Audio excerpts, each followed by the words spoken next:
தீர்மானம் பண்ணிடுவான். அந்த மாதிரி ரொம்ப பேரை இம்சை பண்ணிட்டே இருந்தான். வாதாபி தன்னுடைய வயத்தில் ஜீரணம் பண்ணும்படியா சும்மா வயத்தை தடவி கொடுத்தா. அப்புறம் இல்லவன் இங்கேருந்து பாஞ்சினம் வந்தான். இனிமே உன் பிராத்தா எங்கடா வருவன்? குதோ நிஷ்கமிதும் சக்தி மயா ஜீர்ணத்தை ரட்சதா. அவன் ஜீரணமாயிட்டானேன்னு விட்டான் அகஸ்தியர். அப்பேற்பட்ட மகானுபாவர் அவர் வாக்கால சீதை ரமிக்கும்படியா நீ செய்யணும் அப்படின்னாலாம். யதைஷாரமதே ராமா இக சீதா ததா குரு துஷ்கரம் கிருதவத்யேஷா வனே த்வாம் அனுகச்சதி. இது கல்யாணமாகி 25 வருஷம் ஆயிடுச்சு சுவாமிக்கு. ஏன்னா கணக்கு பார்த்தீங்கன்னா 12 வருஷம் அயோத்தியில, அப்புறம் 10 வருஷத்துக்கு தீர்மானமாக வால்மீகியே சொல்லிருக்கார். ரிஷிகளுடைய ஆசிரமத்தில் இருக்கும்போது 10 வருஷம் ஓடி போயிடுது அப்படின்னு சொல்றார். அதனால மினிமம் 22 வருஷம் ஆயிடுச்சு. இன்னும் கொஞ்சம் கணக்கை எக்ஸ்டெண்ட் பண்ணினா 25 வருஷத்துக்கு வந்துடும். ஏன்னா 14 வருஷம் வனவாசத்தில் கடைசி வருஷத்துல தான் சீதாபகரணமே. அதுக்கு ஜஸ்ட் பிஃபோர் கடைசியில் தான் அகஸ்தியர் தரிசனம் பண்ணிருக்கேன். 22-23 வருஷத்துக்கு மேலே நிச்சயமாக ஆயிடுச்சு. அந்த மாதிரி இருக்கக்கூடிய உத்தம தாம்பத்தியம் கொண்டு இருக்கக்கூடிய சுவாமிக்கும் சீதைக்கும் இவர் சொல்லித்தர வேண்டிய அவசியம் உண்டா? சீதை ரமிக்கும்படியா நீ நடந்துக்கணும்னா என்ன அர்த்தம்? சீதை அங்க ஒரு தங்கமயமான மான பார்த்து மான் வேணும்னு ஆசைப்பட்டு கேட்பள். இந்த மாதிரி ஒரு மானானது பிரம்ம சிருஷ்டிலேயே கிடையாது. நீ மாட்டில் you should not casually dismiss it out of hand. அவ கேட்கிற போது யோஜனை இல்லாமல் நீயும் பின்னாடி தொடர்ந்து போற மாதிரி போனாதான் அவதார காரியம் மேற்கொண்டு நடக்குங்கிறதுனால அதை சூச்சகமா அப்படி நயமா சொல்லியிருக்கார் அகஸ்தியாச்சாரியார். நயமா சொல்லியிருக்கார். அகஸ்தியருடைய வார்த்தையை கேட்டு அங்கேருந்து பஞ்சவடியை நோக்கி வரக்கூடிய சமயத்தில் ஜட்டாயுஸ்தை பார்த்தார். ஜட்டாயுஸ்தான் யாருங்கிறத சொன்னார். வினத்தைக்கு அருணனும் கருடனும் 2 பிள்ளைகள்.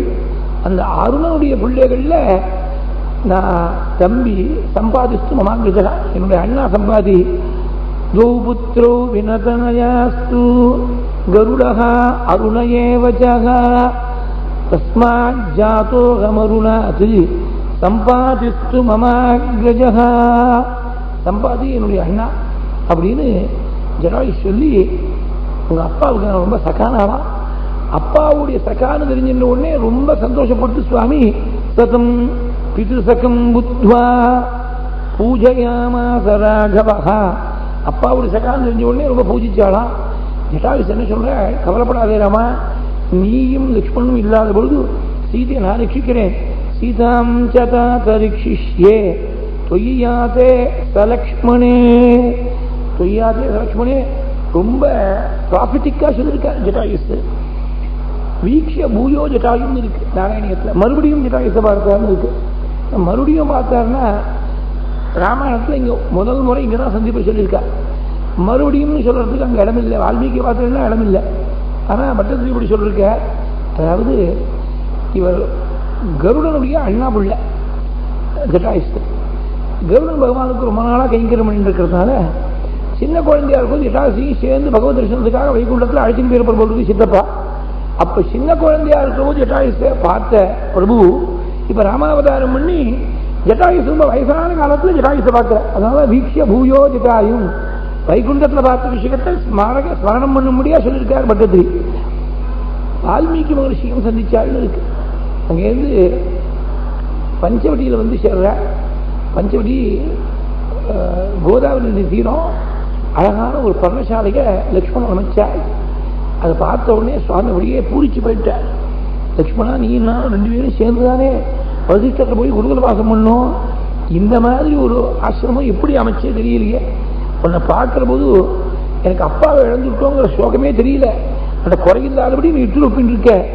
பாவஜேன கிருதஜேன தர்மஜேன ச லக்ஷ்மணா त्वया पुत्रेण धर्मात्मा न संवृत्त पिता मम.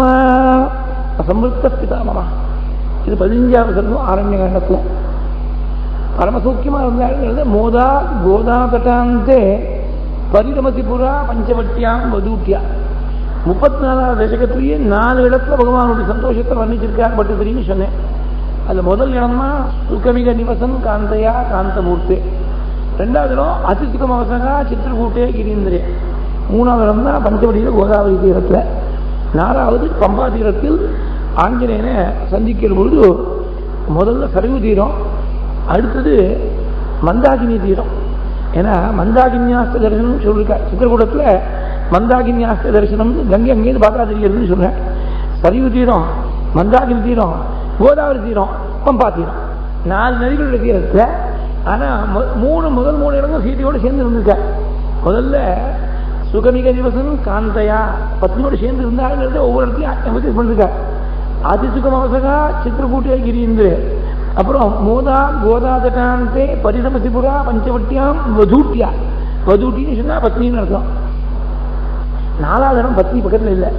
பத்னியை விட்டு பிரிஞ்சு இழந்திருக்கக்கூடிய சமயத்தில் ஆஞ்சநேயனை பார்க்கிற போது பரம சந்தோஷம் பட்டு சம்பிராப்தோ வாகசூனும் பிருஷமுதிதமனாக பாகி வாதாரகேஷா. 4 இடங்கள்ல பகவானுடைய பரம அற்புதமான ஒரு சௌக்கியத்தை 34வது சகத்தில் பேசியிருக்க. இது 3வது இடம். அப்படி சௌக்கியமா இருக்கும்போது ஹேமந்த ருசு வந்தது. மார்கழி தை இந்த 2 மாசங்களும் அப்படியே பனி ரொம்ப கொட்டக்கூடிய காலம். ஹிமவான் ஹிமவான் கிரிகி அன்வர்த்த நாமாவா பெடுத்து ஹிமய பர்வதமானது ஒரேடியா பனி கொட்டி எங்க பார்த்தாலும் ஒரேடியா விளவிளேர்னு இருக்கு. வெடிகாலத்தால மார்கழி மாசத்துல 4 மணிக்கெல்லாம் எழுந்து கோதாவரியில் ஸ்நானத்துக்காக போயிடுவாள் சுவாமி. ஒரு நாளைக்கு எப்போதும் லட்சுமணன் தயாரா இருக்கணும், சுவாமிக்கு முன்னா தயாரா இருப்பார். லட்சுமணன் இருக்கக்கூடிய இடம் தெரியல. ஒரேடியா ஆசல்ல வந்து பார்த்தாள், லட்சுமணன் குரல் கொடுத்தாள். லட்சுமணன் குரல் கொடுத்தாள், லட்சுமணன் கண்ணிக்கு தெரியலங்கிறதெல்லாம் வால்மீகி நேரடியா சொல்லல. அந்த பாவத்தை மனசுல வச்சுட்டு பெரியவாள்லாம் இந்த பெரியவாள்லாம் சொல்லுவாள். லட்சுமணன் எங்க போயிட்டா ராத்திரியே தெரியலையே. லட்சுமணன் குரல் கொடுத்தாள். அப்புறம் கொஞ்சம் நல்லா உத்து கவனிச்சு பார்த்தா பனி ஒரேடியா விழுந்து லட்சுமணன் அப்படியே உறைஞ்சு போயிருக்கான். பனியில உறைஞ்சு போயிருக்கான். பனி எல்லாத்தையும் விலக்கி அங்கலாஞ்சு போயிட்டாள் சுவாமி. லட்சுமணா இது என்ன, இது இப்படி பனி கொட்டிருக்கு, நீ மாட்டில் இங்கே வெளியிலேயே நின்று இருக்கி, உள்ள வரப்படாதா, ஆசிரமத்துக்குள்ள வரப்படாதா, இப்படி ஒரு தபஸா, இப்படி ஒரு தியாகமா என்ன அதுக்காக அப்படின்னு அங்கலாஞ்சு போயிட்டாள். லட்சுமணன் உடனே நான் ஒன்றும் பெருசா பண்ணல அண்ணா, நான் பண்ணக்கூடிய தபஸோட சேர்த்தியா, பரதன் பண்ணக்கூடிய தபஸ் தான் வாஸ்தவத்திலேயே தபஸ். அஸ்மின் புருஷோ வியாக்ரஹா காலே துக்க சமன்விதா தபஸ்சரதி தர்மாத்மா த்வத்பக்த்யா பரதः புரேகே.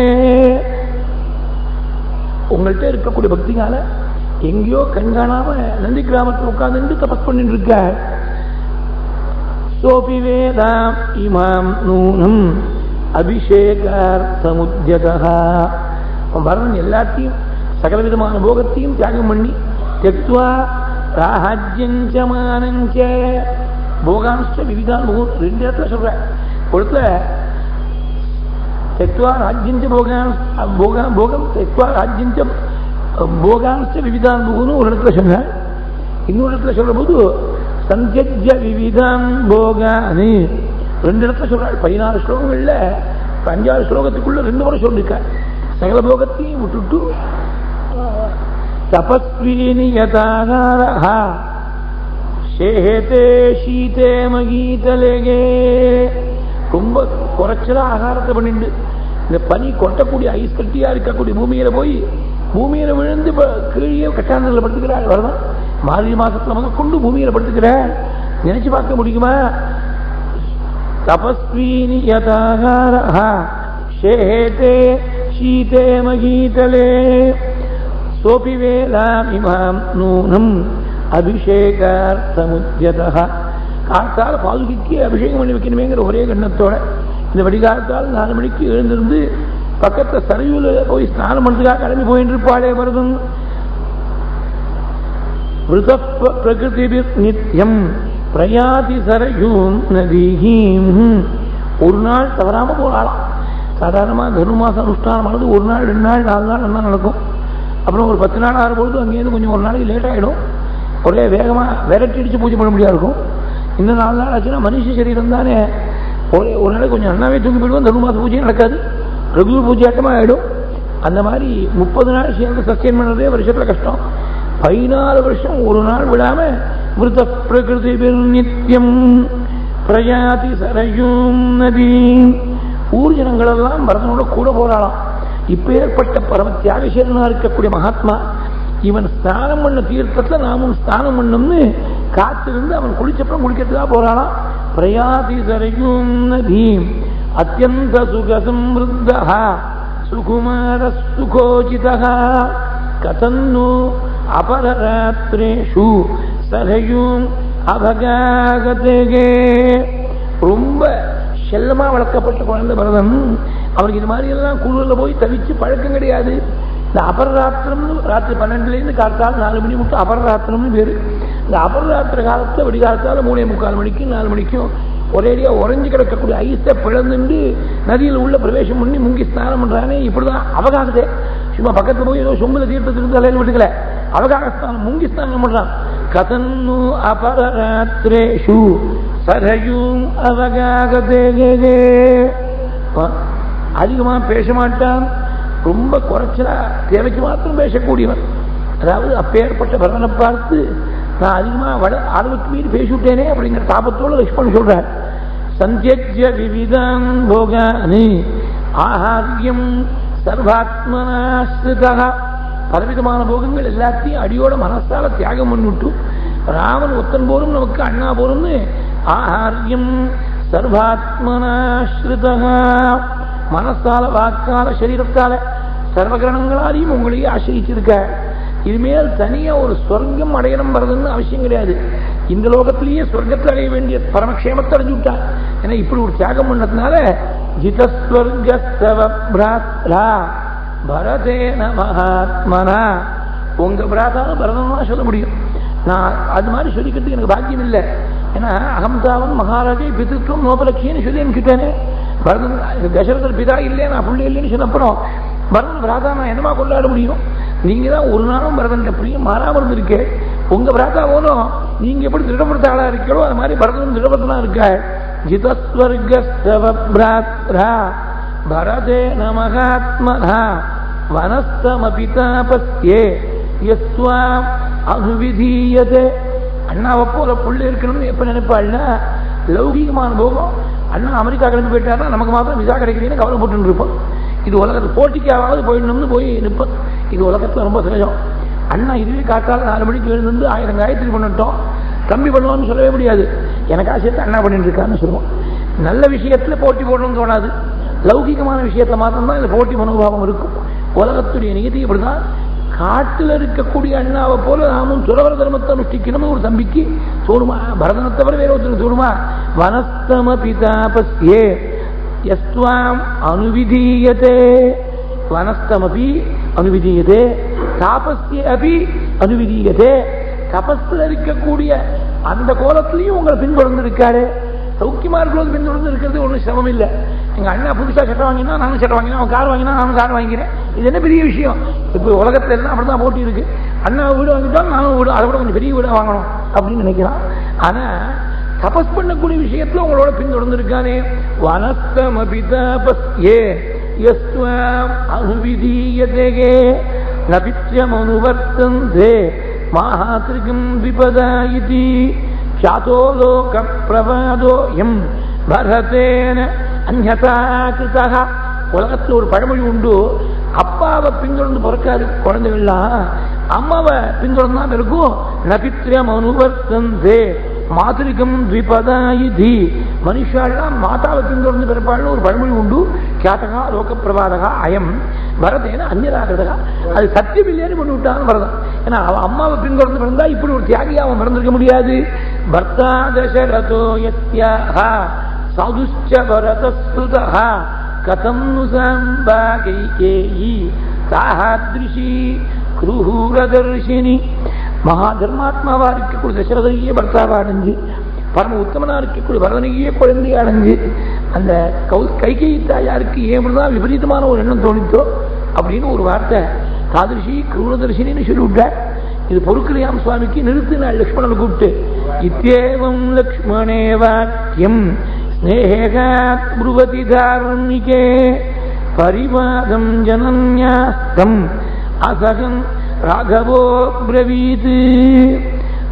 அம்மாவை ஏதோ சிறியதாயார குறையா சொல்றாள், தாங்களே நிறுத்தினாலாம். நதேம்பா மத்தியமாதாத கர்கிதவ்யா கதஞ்சனா தாமேவ இக்ஷ்வாகுநாதஸ்ய பரதஸ்ய கதாம் குரு. சிறியதாயார ஒரு குறை சொல்லிவிடாதே. உனக்கு பேசணும் தோணித்துனா இக்ஷ்வாகுநாதனானே பரதனை பத்தி என் குழந்தைய பத்தி சொல்லு, எத்தனை நாள் சொன்னாலும் கேட்டு இருக்கேன். இன்னைக்கு பிராத்தக்கால அனுஷ்டானம் இதுதான். பரதனை பற்றி சிரவணம் பண்ணதான் அனுஷ்டானம். தாமேவ இக்ஷ்வா குணாதஸ்ய, இந்த ஏவங்கிற பதம் ஒவ்வொரு வார்த்தையோடு அன்வயம் பண்ணும். தாமேவ கதாங்குரு இக்ஷ்வாகுநாதஸ்ய ஏவ கதாங்குரு இக்ஷ்வாகுநாதஸ்ய கதாமேவ குரு கதாம் குருவேவ. இக்ஷ்வாகுநாதன் ரெண்டு பேரும் தான் சொல்றது வழக்கம். ரங்கநாதனையும் ரங்கநாதனுடைய அவதாரமா இருக்கக்கூடிய சுவாமி ராமனையும் தான் சொல்றது வழக்கம். இங்க பகவனை இக்ஷ்வாகுநாதன் சுவாமி வாக்காக சொன்னார். ஏன் அப்படி சொன்னான்னா, இக்ஷ்வாகு வம்சத்துல பரதன் மாத்திரம் அந்த ராஜ்யத்தை ஏற்றிருந்தான்னு வச்சுக்கோ, என்ன இருக்கும்? ஏதோ அம்மா வாங்கி வச்சாங்கிறதுக்காக உடனே வலுவில் வந்து விட்டுக்கிறதுக்காக ராஜ்யத்தை வாங்கிக்கிறதா? ஒரு தீராத ஒரு இழுக்கு வந்திருக்குமே அந்த குடும்பத்துக்கு. இழுக்கு வராதபடி குலத்துடைய தர்மத்தை ரட்சிச்சு கொடுத்து இக்ஷ்வாக்கள் எல்லாரையும் சனாதர்களா பண்ணுவோம் இந்த குழந்தைதான். தாமேவ இக்ஷ்வாகுநாதஸ்ய பரதஸ்ய கதாம் குரு. அந்த பரதனுடைய கதையை மாத்திரம் சொல்லும், அது வேற கைகையை பத்தி பேசி கலப்படம் பண்ணிவிடாத. பரதஸ்ய கதாம் குரு குரு. நாமெல்லாம் பகவானுடைய சரித்திரத்தை கேட்கணும்னு பக்தர்கள்லாம் ஆசைப்படுற பகவான் பாகவதோத்தமனா இருக்கக்கூடிய பரதனை பத்தி, அதுவும் லக்ஷ்மணன் மற்றொரு பாகவதோத்தமன் வாக்கால சொல்லி கேட்கணும்னு ஆசைப்படுற. சாமேவேக்ஷ்வாகுநாதஸ்ய பரதஸ்ய கதாம் குரு சம்ஸ்மரம்யஸ்ய வாக்யானி பிரியாணி மதுராணி ஜாஹ ஹிருத்யானி அமிர்தகல்பானி மனப்பிரஹ்லாதனானி ஜாஹ. பரதனுடைய வார்த்தை மனசை தொடரக்கூடிய வார்த்தை. அது அப்படியே அமிர்தத்தை போல இருக்கக்கூடிய வாக்கெல்லாம் ஞாபகம் வருது. கதாந்தகம் சமேஷ்யாமி பரதேன மகாத்மனா சத்ருக்னேன ச வீரேன த்வயா ச ரகுநந்தனா. பரதனோட சத்ருக்னோட உன்னோட சேர்ந்து நாம 4 பேரும் சேர்ந்து மறுபடியும் எப்ப சேர்ந்து இருக்க போறோம் தெரியலையே. அது மாத்திரம் இல்லை, எங்க அப்பா காட்டுக்கு போகணும்னு உத்தரவு போட்டு விட்டாள். அது கொஞ்சம் கூட தயக்கம் இல்லை, இந்த க்ஷணபரியம் தான் தயக்கம் இல்லை. இப்போ ஒரு தயக்கத்தை நீ ஏற்படுத்தி விட்டேன் லக்ஷ்மணனை பார்த்து. எங்க அப்பா அம்மா கௌசல்யாதேவியும் தசரதனும் 2 பேரும் கால்நடையா தேர் பின்னாடி ஓடி வந்த பொழுது கூட நாம காட்டுல வனவாசத்தை அவசியம் மேற்கொண்டுதான் ஆகணுமா அப்படின்னு ஒரு தயக்கம், ஒரு சந்தேகம் வரல. அதே மாதிரி காட்டுல போய் சிரமப்பட்டு சாப்பாடுக்கு இல்லாத இருந்த பொழுது கூட மனசு கொஞ்சம் கூட தளரல. அப்புறம் பரதன் வந்து தன் வாக்கால அப்பா உயிரிழந்து விட்டார்னு சொன்ன பொழுது கூட மனசு தளரல. பரதன் காலை பிடிச்சு கெஞ்சின பொழுது கூட மனசு தளரல. தாயார்களை வைதவிய கோலத்தில் பார்த்த பொழுது கூட மனசு தளரல.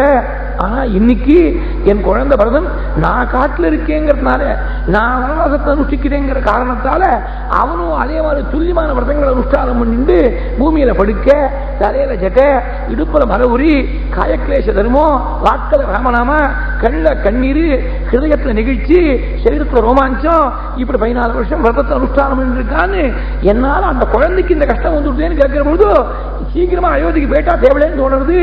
பரத ஸ்நேக சந்தப்தா பாலிஷீக்ரியதே புனः நிச்சிதாபி இமே புத்திஹி வனவாசே திருடோரதः. பரத ஸ்நேக சந்தப்தா, அதாவது இந்த புத்தியானது ஒரு வெண்ணையாட்டமா இருக்கு.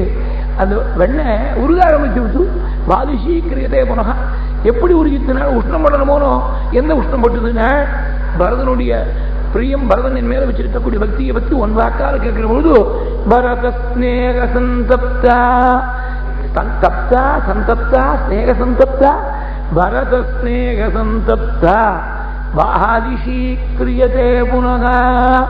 இத்தேவம் விலபம்ஸ்தத்ர பிராஹாப்ய கோதாவரீம் நதீகீம் சக்ரேபிஷேகம் காகுஸ்தஹ சானுஜஸ்ஸக சீதயா. பரதனை பத்தி சொல்லுன்னு கதறாள் சுவாமி. உடனே சுவாமி சமாதானம் பண்ணி லக்ஷ்மணனும் சீதையுமா சேர்ந்து ஒரு காலத்தால வேளையில கோதாவரி கழிச்சுன்னு போய் ஸ்நானம் பண்ணி வச்சு அங்க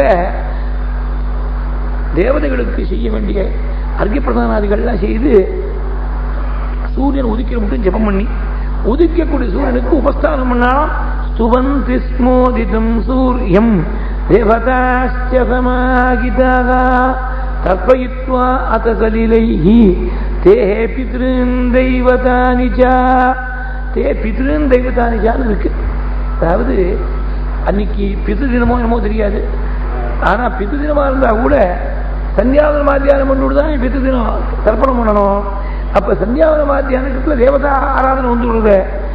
தர்ப்பணம் பண்ணக்கூடிய பித்ருகர்மா பண்ணக்கூடிய காலம் வடிகாலத்தால 5 மணிக்கு இல்லை. அதனால தே பித்ருன் தெய்வதானிச்சான் இப்படி சொன்னார். வடிகாலத்தால வேலையில போய் சோப்பி வேளாம் இமாம் நூலம்ங்கிற என்ன வேலைனாக்கா அபராத்திரேஷன் சொல்லியிருக்க. எல்லாத்தையும் சேர்த்து பார்க்கும்போது பிராம முகூர்த்தத்தில் போய் ஸ்நானம் பண்ணாங்கன்னு தெரிகிறது. பிராம முகூர்த்தம் பித்ருகர்மாவுக்கு காலம் இல்லை. அப்ப தே பித்ருன் தெய்வதானிச்சான் ஏன் சொன்னாருன்னா, ஸ்நானத்துக்கு அங்கமா தேவரிஷி பித்ரு தர்ப்பணம் பிரம்மக்கிட்ட போல பண்ண சொல்லிருக்க. அதான் இங்க மீன் பண்ணி தே பித்ருன் தெய்வதானிச்சா ஸ்துவந்தி ஸ்னோதிதம் சூர்யம் தேவதாச்ச சமாகிதாக கிருதாபிஷேகः சரராஜராமः சீதாத்விதீயः சக லக்ஷ்மணேன கிருதாபிஷேகः கிரிராஜபுத்ர்யா ருத்ரஸ்தநந்தி பகவான் இவேஷः. ஸ்நானம் பண்ணிட்டு வரக்கூடிய பிரபு எப்படி இருந்தாருன்னா, சீதையோடு சேர்ந்து லக்ஷ்மணனோடு பிரகாசிக்கக்கூடிய பிரபு நந்திகேஸ்வரோட பார்வதியோடு சேர்ந்து பிரகாசிக்கக்கூடிய பரமேஸ்வரனை போல பிரகாசிச்சார் அப்படின்னு 16வது சர்க்கம் பூர்த்தியாகுது. ஒரு அம்மா கேட்டா, எங்க உபன்யாசத்துல ஸ்லோகம் சொல்ற மாதிரி பாராயணம் பண்ணா எத்தனை நாள் ஆகும்னு கேட்டா, அது சொல்ல தெரியாது. அப்படிதான் பண்ணி பழக்கம் இல்லை. ஏன்னா தைரியம் வரல இருக்கு, அது இழுத்துட்டு போயிடும். நவாகத்துல நிச்சயமா அப்படி பண்ண முடியாது. இந்த ஸ்பீட்ல சோகரை சொன்னா நவாகமா எப்படி அகோராத்திரம் 24 மணி நேரம் பாராயணம் பண்ணிட்டு இருக்கணும். அப்ப முடியுமான்னு சொல்ல முடியாது. அது ஆரம்பிச்சா முடிச்சாலும் வேகமா வந்து முடிச்சாலும் சரியா இருக்கும். நவாக சப்தாகத்துல அப்படிதான் இருக்கும். இது கேட்கறதுக்கு நல்லா இருக்கு. ஸ்லோகம் 24 ஸ்லோகத்தையும் இப்படி கேட்டாக்க அது வேற வேலையே இருக்கக்கூடாது. வேற அந்நிய ஸ்மரணமே இல்லாம காத்தாலே ராத்திரி முட்டும் இதே ஸ்மரணமா எப்ப வேணா முடியட்டும். சங்கல்பம் இல்லாம வந்து அப்படி சேர்க்கலாம். நவாக சப்தாகம் வேண்டாம், சங்கல்பம் இல்லை. நம்ம எப்போ ஆரம்பிக்கணுமோ ஆரம்பிப்போம், எப்போ முடியறதோ முடியட்டும். நமக்கு ராமாயண ஸ்லோகத்தை மதுரம் மதுராட்சம் சிரவணம் பண்ணா போடும் அப்படிங்கிற ஒரே சங்கல்பம் இருந்தா போடும். அது காலத்துக்கு கட்டுப்படாமல் இருக்கணும், அப்பதான் அனுபவிக்க முடியும். இப்படி பரம சௌக்கியமா இருக்காள் சுவாமி. ஆனா சௌக்கியமானது எப்போதுமே வாழ்க்கையில நீடிச்சு நிற்கிறது இல்லை. உடனே சுகம் வரதோடையோ வரபோதையே துக்கம் கூடவே வருது. அதெல்லாம் அடுத்த சர்க்கத்தை 17வது சர்க்கத்தை சூர்பணிக்கு ஆகணும். தந்தேஷம் ராட்சசி காச்சித் அஜகாம எதிர்ச்சயா சாது சூர்பணகான மே தசக்ரீவஸ்ய ரக்ஷசः பகினீ ராமமாசாத்ய ததர்ஷ சுதசோபமுஹு. தற்செயலா வந்தாலும் சூர்பணக வரணும். அங்கே ஒன்றும் நியாயம் இல்லை, எதிர்பார்ப்பு இல்லை. தற்செயலா வந்தாள்னா இது பகவதிச்சையால கதைக்கு ஒரு பெரிய திருப்பம். சூர்பணக மாத்திரம் இப்ப வரலன்னு வச்சுங்க, உடனே அடுத்தாப்புல நான் பட்டாபிஷேகத்துக்கு சொல்லணும். 9 மணிக்கு முடிச்சுடலாம் ராமாயணத்தை. இன்னும் 3 நாள் வேலையே இல்லை. பட்டாபிஷேகம் சொல்லி முடிக்க வேண்டியதானே. ஏன்னா கடைசி ஒரு வருஷம் வனவாசத்துல இன்னொரு வருஷம் இருந்தாலும் ஒரு சர்க்கம், திரும்பி அயோத்திக்கு போனாலும் ஒரு சர்க்கம், பட்டாபிஷேகம் ஒரு சர்க்கம், 3 சர்க்கம். அதுக்கு மேல வேலையே இல்லையே. பட்டாபிஷேகம் சொல்லி முடிக்க வேண்டியதானே. கதை இன்னும் நிறைய வளரணும். பாதி கதைக்கு மேல இனிமேதான் இருக்கு. ஏன்னா நீங்க பார்த்தீங்கன்னா பாராயண கிரமத்தை பார்த்தீங்கன்னா இந்த ஆரண்ய காண்டங்கிறது 4வது நாள். 4வது நாள்ல முதல் 16 சர்க்கம் தான் நம்ம கவரப் பண்ணியிருக்கோம். இன்னும் அதை தவிர 75 சர்க்கம் மொத்தம் ஆரண்ய காண்டம். அதை தவிர 5, 6, 7, 8, 9 இன்னொரு 5 நாள் பாராயண கிரமம் பாக்கி இருக்கு கவர் பண்ண வேண்டியது. இந்த ஆரண்ய காண்டத்தை பகத்தையும் சேர்த்தோம்னா 5.25 நாள் கணக்கு. உத்தரகாண்டத்தை சேர்க்காம இவ்வளவு கதை நடக்கிறதுக்கு சூர்பணக காரணமா இருக்கானோ. அது எதிர்ச்சையா பகவானோட சங்கல்பத்தால் வந்தாள் விட்ட. வரும்போதே கான்ட்ராஸ்ட் எடுத்து வால்மீகி சொன்னேன். சுவாமியோ பரம சுமுகமா இருக்க. அவ எப்படி இருந்தாலும் என் வார்த்தையால் சொல்ல வேணாம், சோகத்தை மாத்திரம் சொல்லி விடுறேன். ஏன்னா அந்த வார்த்தையெல்லாம் சிலதெல்லாம் அர்த்தம் அப்படியே ஸ்பஷ்டமா சொல்லப்படாது. சில சமயத்துல ஏதாவது ஒரு விஷயத்தை தாண்டிட்டு போவோம். உபன்யாசம் முடிஞ்ச உடனே நீங்க அந்த விஷயத்தை சொல்லலையேன்னு கேட்பா. சொல்லலைன்னா ஏதோ காரணத்துக்காக சொல்லல, அது காரணத்துக்காக தாண்டி இருக்கான்னு தெரிஞ்சுக்கணும். அது எல்லாத்தையும் வியாதப்படுத்து சொல்லப்படாது. அப்படி ஒரு நியமம் உண்டு. சுவாமி சுமுகமா இருக்கா. சுமுகம் துர்முகி ராமம் விருத்தமத்யம் மகோதரி. சுவாமிக்கு இடை பாகமானது அப்படி மெலிந்திருக்கு. அவ பானையாட்டமா இருக்கான் வயிறு மகோதரிகி. அது மாத்திரம் இல்ல, சுவாமி எப்படி இருக்க, பிரீதி ரூபம் விரூபா சுஸ்வரம் பைரவஸ்வராஹ விஷாலாட்சம் விரூபாட்சி சுகேஷம் தாமிரமூர்தஜ. பகவானுடைய கண்ணானது தாமரையை போல நல்லா விசாலமா பரவி இருக்கு. அவள் விரூபாட்சி, கோரமா இருக்கு. பார்வையை பார்த்தாலே பயமா இருக்கு. பகவானுடைய கேசமானது இயற்கையாகவே சுருண்டு பார்க்க பார்க்க அழகா இருக்கும். இந்த குழல் அழகு, குழல் அழகு குழல் அழகு ரெண்டும் உண்டு சுவாமி இடத்துல. குழல்ங்கிறது கேசமோனும், அந்த குழல் அழகு காக்கபக்ஷதரனா இருக்கக்கூடிய பிரபு அவ முள்ளமன்றுக்கு கோபம் வந்தா எப்படி மேல் நோக்கி நீட்டு நிற்குமோ அது மாதிரி தாஹம்ரமூர்தஜக பகவானை பார்த்துட்டே இருக்கலாம். பிரீத்தி ரூபம் அவ ரொம்ப விரூபமா இருக்காள். விரூபாக்கா சுஸ்வரம் ரொம்ப மதுரமான கண்டத்தில் பேசுவாள் சுவாமி. அவ நாய் குலைக்கிற மாதிரி இருக்கான். பைரவஸ்வரா சுஸ்வரம் பைரவஸ்வரா. ராமணத்தை கிட்டக்கு நெருங்கி நீ யாரு இங்க இருந்து காட்டுல வந்திருக்கிய என்ன விஷயம்னு கேட்டாள். கம்பன் சொல்ற பொழுது இப்படி கோரமான ரூபத்தோடு சூர்பனகா வந்தாள்னு சொல்லல. சூர்பனகாங்கிற பேரே ரொம்ப அர்த்தம் தெரிஞ்சா பயமா இருக்கும். சூர்பம் தான் முரம்னு அர்த்தம். இப்ப முரம்னா என்னன்னு சொல்லுவோம் இந்த தலைமுறைக்கு தெரியாது. முறமே இல்லை. பல குடும்பத்தில் பார்த்தீங்கன்னா முறமே கிடையாது. சரி முறம் இல்லாட்டா கூட பரவாயில்ல. பஞ்சபாத்திரமே இல்லாத குடும்பங்கள்லாம் இருக்கு. அப்புறம் முறம் அடுத்த பட்சம் தான். இந்த தானியங்கள்லாம் புடைக்கிறதுக்காக பழைய காலத்தில் ஸ்திரீகள்லாம் ஆசோடியே இருந்தபொழுது சாப்பிட்டப்புறம் விரும்பின படுத்துன்னு இருக்க மாட்டேன். பெரியவா சொல்லியிருக்கா ஸ்திரீகள் என்ன பண்ணலாம் எனக்கு பொழுது போலேன்னு சொல்கிறாலும் ரொம்பவே பெரியவா தெய்வத்தின் குரல் எடுத்து பார்த்தீங்கன்னா அதில் நிறைய காரியங்கள் சொல்லியிருக்கா. சுவாமிக்கு அர்ச்சனை பண்ணதுக்காக அக்ஷர அது என்ன முழு அக்ஷரையா பார்த்து பொறுக்கி வைக்கிறது, அக்ஷரம் பண்ணுறது மத்தியான வேலையில் சாப்பிட்டப்புறம் பண்ணக்கூடிய காரியங்களா சொல்லியிருக்க. ஆனால் இப்போ அதுக்கும் ஷார்ட்கட்டு பாசுமதி அரிசின்னு ஒன்று கிடைக்கிறது முழுசாவே இருக்கு. கொஞ்சம் கூட இப்போ எல்லாருக்கும் ரூபாய் கொடுக்கறத பற்றி யாருக்கும் ஆட்சேபம் இல்லை. உட்காந்து மெனக்கிட்டு பொறுக்கிறது அந்த அந்த தானியத்தெல்லாம் பொறுக்கிறதுனா அது யாராலையும் முடியாது. அது நம்ம அம்மா காலத்தோடு போயிட்டு வச்சுக்கோ. இப்போ தானியத்தை பொறுக்கிறவா யாருமே நம்ம வயசான பாட்டிகள் கூட தானியம். ஏன்னா வயசான பாட்டிக்கு பொறுக்கணும் தோணலாம், கண் பார்வை போறாது. சின்னவாளுக்கு பொறுக்கணுங்கிற எண்ணம் கிடையாது. அதனால அப்ப எல்லாம் ரெடியா எல்லாரும் பாலித்தீன் பேக்கில் அப்படியே ரெடியா கிடைக்கிறது வாங்கி அப்படியே சமைச்சு ரெடி ஏதோ சமைக்கலாம் எனக்கு மட்டும் சந்தோஷப்படுவோம். ஏன்னா சாப்பிட்றதுக்கே ரெடியா கிடைக்கிறது அப்படியே வாங்கி சாப்பிட்டு போயிடுறீங்களா. பொறுக்கின்னு இருக்க போறானா அரிசியை போய் ஏதாவது பொறுக்கின்னு இருக்க போறானா இல்லை புடைக்க போறானா தானியத்தை. தானியம் புடைக்கிறதுக்கு முறம்னு ஒன்று வச்சுன்னு இருப்பா. அது ஒரு 1.25 அடி நீளம் 1.25 அடி அகலம் இருக்கும் அந்த முறம். அந்த முறத்துக்கு தான் சூர்பம்னு பேரு. சூர்பனகையோட நகம் ஒவ்வொன்றும் சூர்பத்தை போல முறத்தை போல இருக்கிற நகம். நகமே ஒவ்வொரு நகமும் அப்படி இருந்து அவ சைஸ் எப்படி இருக்கும் அவ ஆகத்து இப்படி இருக்குன்னு நினைச்சு பாருங்க. இந்த கோரமான ரூபத்தோட ராமனை விவாகம் பண்ணிக்கணுங்கிற எண்ணத்தோட வேற அணுகிறாள். அது பொருத்தமே இல்லை. விவாகம் பண்ணிக்கணும்னு நினைக்கிறவன் அவன் பஸ்மோத்வல் தேகனா இருக்கக்கூடாது. விவாகம் பண்ணிக்கணும்னு நினைக்க கொடுத்தவன் அவன் நல்லா அலங்காரம் பண்ணிட்டு இருக்க வேண்டாம்.